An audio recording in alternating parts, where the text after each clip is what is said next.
नमस्कार, आपण पाहत आहात लोकहित लाईव्ह न्यूज चॅनल, आवाज सर्वसामान्य जनतेचा। पत्रकार दिनानिमित्त नागपूर येथे युवा ग्रामीण पत्रकार संघाचे राष्ट्रीय अधिवेशन संपन्न। सोमवार दिनांक 6 जानेवारी 2025 रोजी नागपूर येथे दर्पण पत्रकार बाळशास्त्री जांभेकर यांच्या जयंतीनिमित्त युवा ग्रामीण पत्रकार संघाचे राष्ट्रीय अधिवेशन संपन्न झाले। यावेळी कार्यक्रमाच्या अध्यक्षस्थानी युवा ग्रामीण पत्रकार संघाचे राष्ट्रीय अध्यक्ष श्री गणेशभाऊ कचकलवार तर प्रमुख पाहुणे म्हणून अनेक मान्यवर उपस्थित होते। सर्व मान्यवरांच्या हस्ते दर्पण पत्रकार बाळशास्त्री जांभेकर, छत्रपती शिवाजी महाराज, डॉक्टर बाबासाहेब आंबेडकर यांच्या प्रतिमेचे पूजन करून दीप प्रज्वलन करण्यात आले।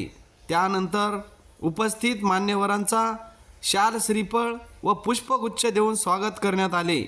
या अधिवेशनामध्ये उपस्थित मान्यवरांच्या हस्ते युवा ग्रामीण पत्रकार संघाच्या दिनदर्शिकेचे विमोचन करण्यात आले। श्री गणेश कचकलवार सर व मंचावरील पाहुणे मंडळी यांच्या हस्ते सर्व पत्रकारांचा पुष्पगुच्छ व सन्मान चिन्ह देऊन सत्कार करण्यात आला। या अधिवेशनाला महाराष्ट्रातील शेकडो पत्रकार बांधव, महिला भगिनी उपस्थित होते। पत्रकार दिनानिमित्त आलेले सर्व पत्रकार बांधवांचे सर्वप्रथम खरंच मनापासून अभिनंदन करतो मी। खरं म्हणजे आज 6 जानेवारी हा पत्रकार दिन म्हणजे आपल्या सर्व पत्रकार बांधवांसाठी एक दिवाळीसारखा दिवस असतो आणि त्यानिमित्त राज्यभरातून वेळातला वेळ काढून बऱ्यापैकी विदर्भातील सर्वच पत्रकार बांधव इथं उपस्थित राहिले। परत एकदा त्यांचे मनापासून धन्यवाद व्यक्त करतो। 6 जानेवारी 1832 रोजी आचार्य बाळशास्त्री जांभेकर यांनी मराठीतील पहिले वृत्तपत्र दर्पण नावाचे वृत्तपत्र काढले। तेव्हापासूनच आपण 6 तारीख हे पत्रकार दिन म्हणून आपण साजरे करत असतो।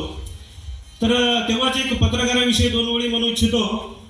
हजार सवाल है मन में फिर भी सबर रखते हैं, खुद से बेखबर है फिर भी दुनिया की खबर रखते हैं, कलम की नोक पर समाज की सच्चाई लिखते हैं, पत्रकार है साहब देश की सच्चाई लिखते हैं, देश की सच्चाई लिखते हैं।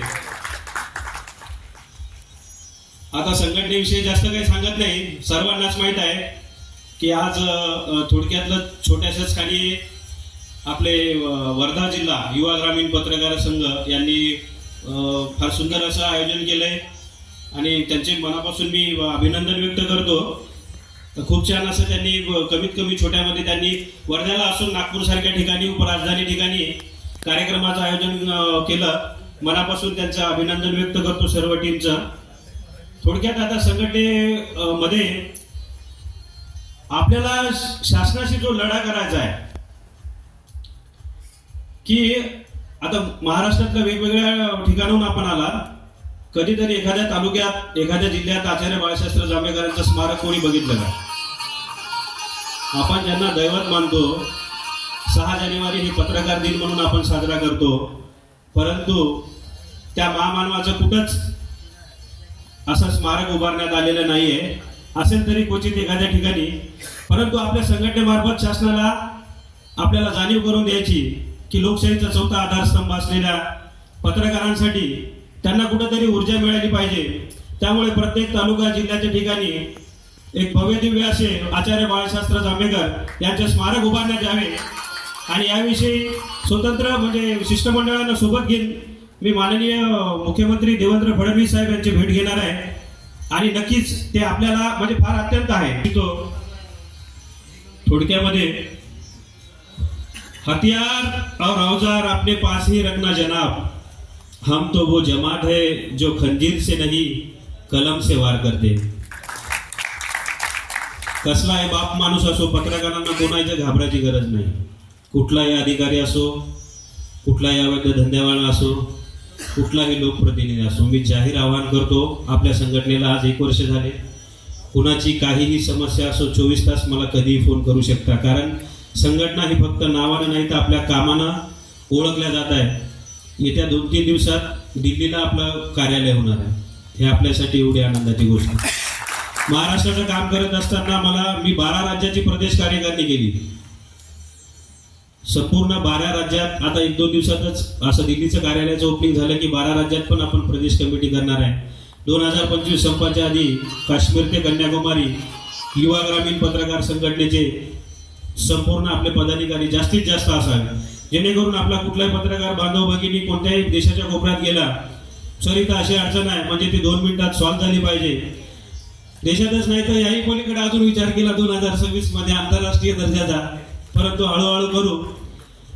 काम करत असताना प्रत्येक ठिकाणी तुमच्यासारखे जीवाभावाचे पत्रकार बांधव मला भेटत गेले आणि याचं सगळं श्रेय संघटनेचं जे काही आज 35,000 सभासद आपले जुळले त्या आपल्या प्रत्येक संघटनेच्या पदाधिकारी व सदस्यांना देतो.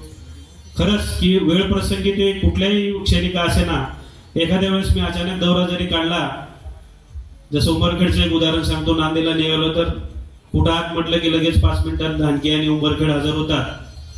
त्या पद्धतीनं मी कुठेही असो म्हणजे जाता जाता असं वाटते की कामानिमित्त जरी गेलं तरी त्यांच्याशी बोलावं, चर्चा करावं, त्यांना काहीतरी मार्गदर्शन करावे व त्यांच्या काही इतर समस्या व अडचणी असतील तर त्या जाणून घ्यावे.